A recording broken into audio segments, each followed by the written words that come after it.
नमस्कार, कसे आहात सगळे? तर पुन्हा एकदा आपलं स्वागत आहे पायल रेसिपीज मध्ये। तर आज आपण बघणार आहोत मस्त अशी खानदेश स्पेशल आमसूलची कढी। ही जी कढी आहे ही वरणबट्टी सोबत स्पेशली खाल्ली जाते। तर इथे बघा मी अशा प्रकारे आमसूलचे जे साल असतात ते घेतलेले आहेत 4-5 आणि हे मी 15 ते 20 मिनिटं आधी पाण्यात भिजवून ठेवलेले आहे। तर ही कढी कशी करायची ते आता आपण बघूया। तर इथे मी आता एक पातेलं घेतलेलं आहे, यामध्ये आपल्याला 2 चमचे तूप टाकायचं आहे। आता तूप वितळल्यानंतर आपल्याला 1 चमचा यामध्ये जिरं टाकायचं आहे। आता मी इथे मिरच्या घेतलेल्या आहेत आणि मिरच्या अशा उभ्या कट करून घेतलेल्या आहेत। मिरच्या ज्या आहेत त्या आपण आपल्या आवडीनुसार कमी जास्त करू शकतो। इथे मी छोट्या छोट्या 4 घेतलेल्या आहेत। थोडेसे कढीपत्त्याचे पानं आपल्याला टाकायचे आहेत। 1 चिमटीभर आपल्याला यामध्ये हिंग टाकायचंय, अर्धा चमचा हळदीची पावडर, थोडासा आपल्याला गरम मसाला टाकायचा आहे। आता इथे मिरची कढीपत्ता छान असं झालेला आहे। आता यामध्ये आपल्याला जे आमसूल आपण भिजवून ठेवलेली होती 10 मिनिटं आधी ती आपल्याला यामध्ये टाकायची आहे।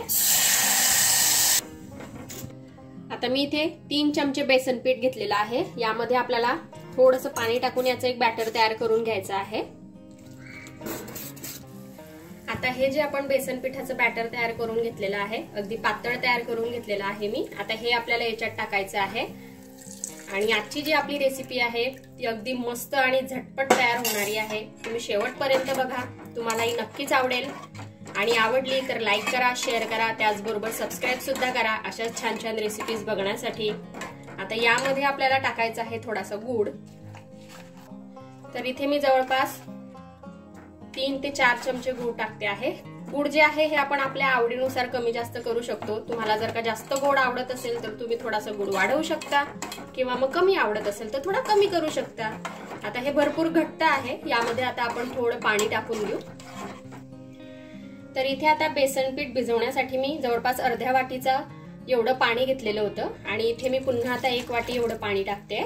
आता हे आपण छान असं मिक्स करून घेऊ। आता यामध्ये आपण चवीनुसार मीठ टाकून घेऊ, थोडी बारीक चिरलेली कोथिंबीर आणि अशाच मी बऱ्याच साऱ्या व्हेज नॉन व्हेज रेसिपीज या आधी सुद्धा बनवलेल्या आहेत। त्या तुम्हाला बघायच्या असतील तर मी आय बटनवर देईल, तिथे जाऊन तुम्ही नक्की बघा, त्या पण रेसिपीज तुम्हाला आवडतील। आता आपल्याला या कढीला एक उकळी काढून घ्यायची आहे। आता 5 मिनिटं मी याला छान असं उकळवून घेतलेलं आहे कढीला आणि मी यामध्ये थोडंसं पाणी अजून टाकून घेतलेलं आहे।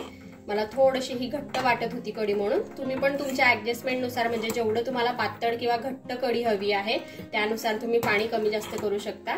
तर बघा इथे आपली मस्त अशी आमसूलची कढी आता खाण्यासाठी रेडी आहे। मी तुम्हाला हिला सर्व करून दाखवते। तर तुम्ही पण अशा प्रकारे मस्त अशी आमसूलची कढी ही घरी बनवून बघा आणि कशी वाटली ते मला कमेंट मध्ये नक्की कळवा। आपण भेटूया अशाच एका छानशा रेसिपी सोबत नेक्स्ट व्हिडिओमध्ये। तोपर्यंत आपली काळजी घ्या आणि अशाच छान छान रेसिपीज बघण्यासाठी पायल रेसिपीजला सबस्क्राईब करा। Take care, bye bye.